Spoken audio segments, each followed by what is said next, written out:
Anyway, before we get to the Epstein stuff, Trump has now arrived at the Democratic Party's conclusion on Ukraine, it seems.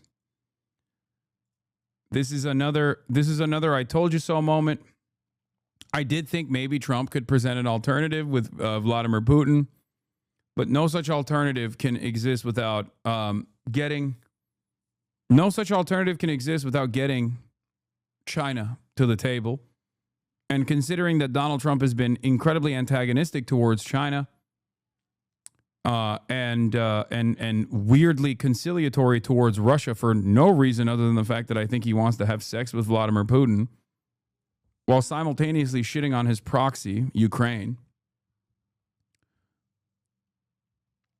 Donald Trump has now finally arrived at the Joe Biden position, which is crazy. As someone who's in favor of a ceasefire where Russia scales back its military conquest in Ukraine in an effort to avoid further death and further collapse, I thought maybe there was a moment there was a pathway there. It was unlikely. And of course, all of that fell apart as soon as this dipshit started shitting on Zelensky.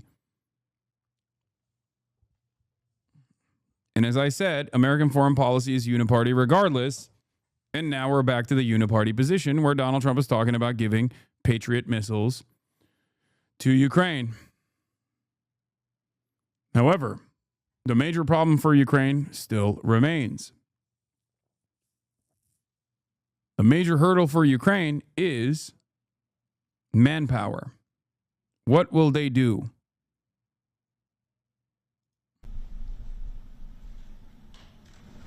Okay, is to hear that we are very unhappy, I am, with Russia, but we'll discuss that maybe a different day. But we're very, very unhappy with them, and we're going to be doing very severe tariffs if we don't have a deal in 50 days. Tariffs at about 100%. You'd call them secondary tariffs. You know what that means. But today we're going to talk about something else. And as you know, we've spent $350 billion approximately on this war with Russia and Ukraine, and would like to see it end. It wasn't my war, it was Biden's war. It's not my war. I'm trying to get you out of it. And we want to see it end. And I'm disappointed in President Putin because I thought we would have had a deal 2 months ago, but it doesn't seem to get there. So based on that, we're going to be doing secondary tariffs if we don't have a deal in 50 days. It's very simple. And they'll be at 100%. And that's the way it is. That can be more simple. It's just the way it is. I hope we don't have to do it. But regardless, we are going to be, we make the greatest military equipment in the world, whether it's missiles. You saw that recently in Iran, the way those planes flew in. They had every single, 14 bombs hit every target. Yeah, secondary tariffs would likely hit China, Germany, and India because these countries buy lots of Russian oil. I'm from Ukraine and I'm basically on lockdown because if I'm conscription age and if I go out, because I'm conscription age and if I go out, I might get caught on the steer ice style. Yeah. What Russian products does the USA even bring in? No, the remaining way of like actually fucking trying to hit Russia is by sanctioning countries that are secondary markets for Russian energy to enter the global marketplace, like India, for example, in an effort to try and sever ties between India and Russia, which I don't know how successful he could be on this as well.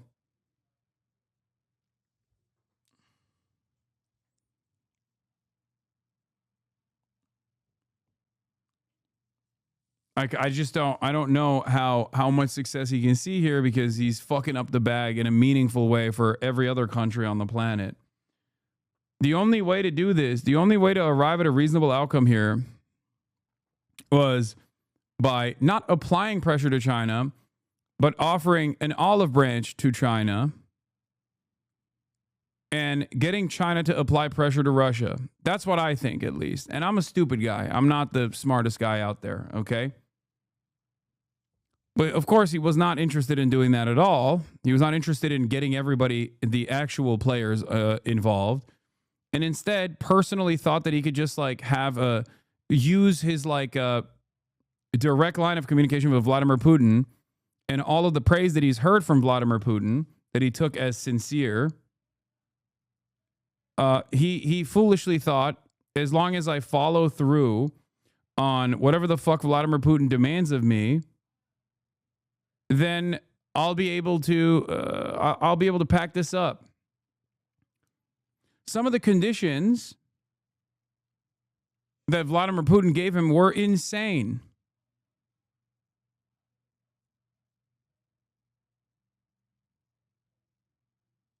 Some of the positions that he got from Vladimir Putin as like concessions that he forced down Zelensky's throat were absolutely insane.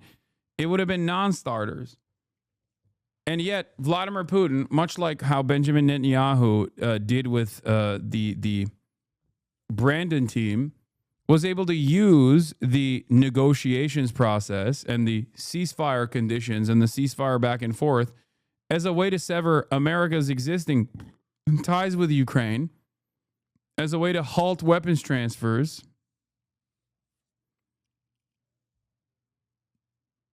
and cause more severe blows to Ukraine in the process.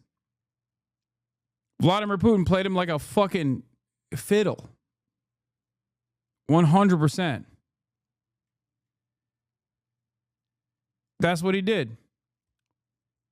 And he's such an absolute dumbass with a cult of personality that people thought he was actually brilliant.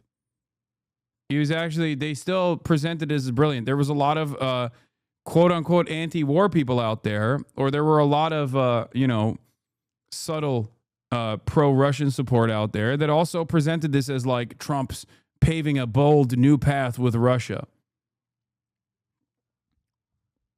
One of the dumbest things I think you can do in any negotiations process is fuck over your guy in the negotiations. If your goal is to end the hostilities, if your goal is to actually get to a ceasefire, then it is perhaps the dumbest thing you can do if you're undermining your proxy in the conversation. And in this circumstance, it was Zelensky. And that's precisely what Trump did. Yes, but you have 2020 hindsight. How could Trump know Pootie Poo would lie? I mean, I don't think that requires hindsight. I know you're making a joke. To go in response. In what? How far are you willing to go if Putin were to escalate, send more bombs in the coming days? Don't ask me a question like that. How far? I want to get the war settled. They're not Americans that are dying in it, and I have a problem, and JD has a problem. It's a stance that he's had for a long time. They're not Americans dying, but there are a lot of people dying, and on something that should be able to be settled, and we all agree with that. When did Putin lie?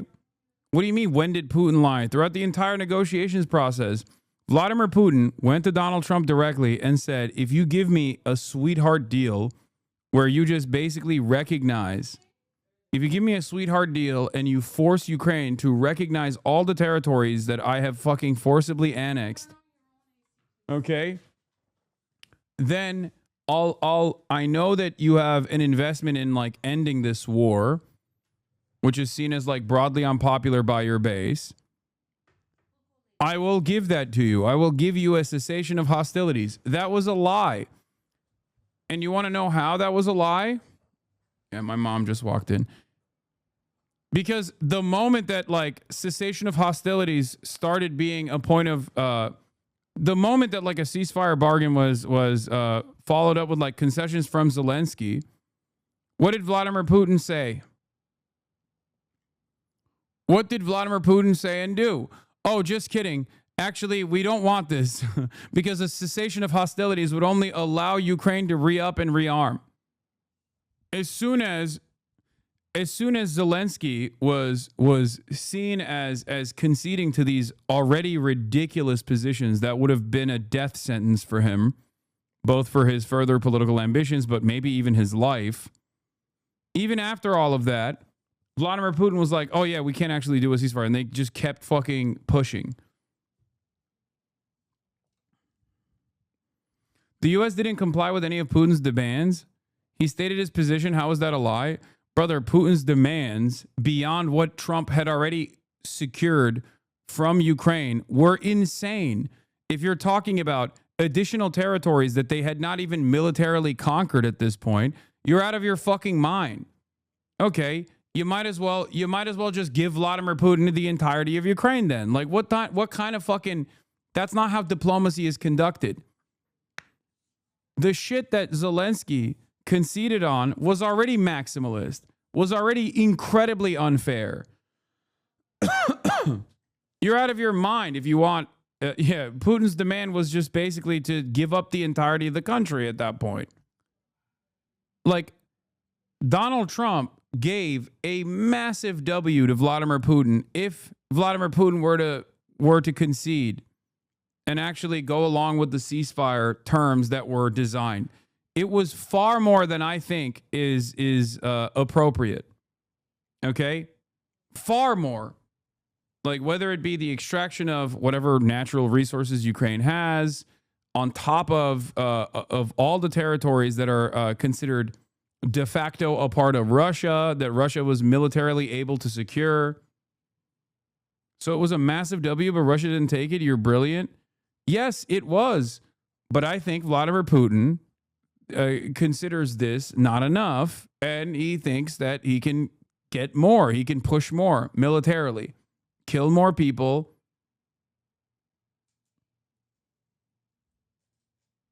Kill more people, take over more Ukrainian territory by force, and eventually come back to the table at another stalemate with even more territory.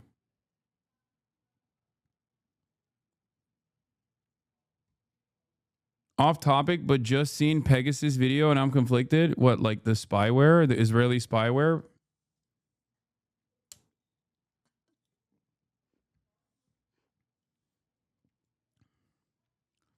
Isn't your analysis that Ukraine is several months from losing via being out of troops? If you were in charge, why would you accept concessions when you're going to get the whole country like you said? I don't think they're going to get the whole country. And even if they were to take over more territory, I never said that Russia would be able to annex the entire country and maintain it militarily. I think that's a long-standing death sentence. Ukraine has a right to self-determination, but without an army, they can't enforce it. My analysis in this regard is that you can't get Russia to do anything. You can't concede because it's a foreign adversary that has designed its entire economy around American sanctions. So you have to bring in other people, major partners of Russia, to the table, China being one of them, to once and for all pack this up.